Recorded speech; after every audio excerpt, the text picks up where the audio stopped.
Praise lord. దేవాతి దేవునికి వందనాలు.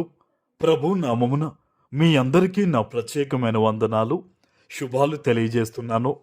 ఈ దినము కొరకు ఏర్పాటు చేయబడిన దేవుని వాగ్దానము యెహోషువ గ్రంథము 6వ అధ్యాయము 20వ వచనము. యాజకులు బూరలు ఊదగా ప్రజలు కేకలు వేసిరి. ఆ బూరల ధ్వని వినినప్పుడు ప్రజలు ఆర్భాటముగా కేకలు వేయగా ప్రాకారము కూలెను. ప్రజలందరూ తమ ఎదుటకి చక్కగా పట్టణ ప్రాకారం ఎక్కి పట్టణమును పట్టుకొనిరి. దేవుని నామానికి మహిమ కలుగునుగాక.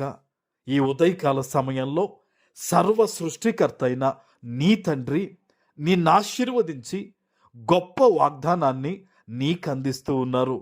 హల్లెలూయా.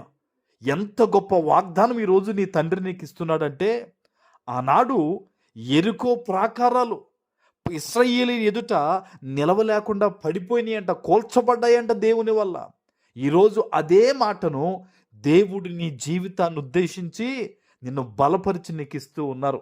నువ్వు దేవుని సన్నిధిలో కన్నీరు విడిచి ప్రార్థన చేస్తున్నావా? అయ్యా, నా శక్తి లేదయ్యా, నాకు బలం లేదయ్యా ఈ రోగాన్ని జయించడానికి, నాకు శక్తి లేదయ్యా ఈ అప్పులు తీర్చడానికి, నాకు శక్తి లేదయ్యా ఈ మనుషుల్ని మార్చడానికి, నా వల్ల కాని పరిస్థితుల్లో నేనున్నానయ్యా అని నువ్వు దేవుని సన్నిధిలో మొరపెడుతున్నావు కదా.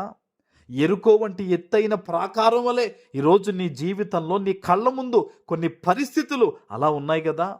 ఈరోజు నిన్ను చూచిన నీ తండ్రి, నీ ప్రార్థన విన్న నీ ప్రభువు ఈరోజు నీకు వాగ్దానం ఇస్తూ ఉన్నారు. ఆనాడు ప్రజలందరూ కేకలు వేసి దేవుణ్ణి స్తుతించినప్పుడు ఎలాగున ఆ బలమైన ప్రాకారాలు కూల్చబడ్డాయో, ఈరోజు విశ్వాసముతో ఈ వాగ్దానం ఎత్తి నువ్వు ప్రార్థన చేస్తూ ఉండగా యేసు అధికారము కలిగిన నామంలో నీ ఎదుట ఉన్న యెరికో వంటి భయంకరమైన ఇబ్బందులన్నీ కూడా దేవుడు కూల్చేయబోతూ ఉన్నాడు. హల్లెలూయా, ఆమేన్. ఇది దేవుని సన్నిధి నుంచి వచ్చిన దేవుని వాగ్దానం. ఇది నీ జీవితంలో నీ శక్తి సరిపోదంటున్నావు, నీ బలము సరిపోదంటున్నావు, నిజమే. కానీ నువ్వు దేవుణ్ణి స్తుతిస్తున్నావా? దేవుని మీద విశ్వాసం ఉంచగలుగుతున్నావా? కొద్దిపాటి శ్రమలు వస్తే, కొద్దిపాటి ఇబ్బందులు వస్తే నువ్వు సనుక్కుని ప్రార్థన మానేసే వ్యక్తిగా ఉన్నావేమో. ఈరోజు తిరిగి లేచి ప్రార్థించు, ఈరోజు దేవుణ్ణి స్తుతించు.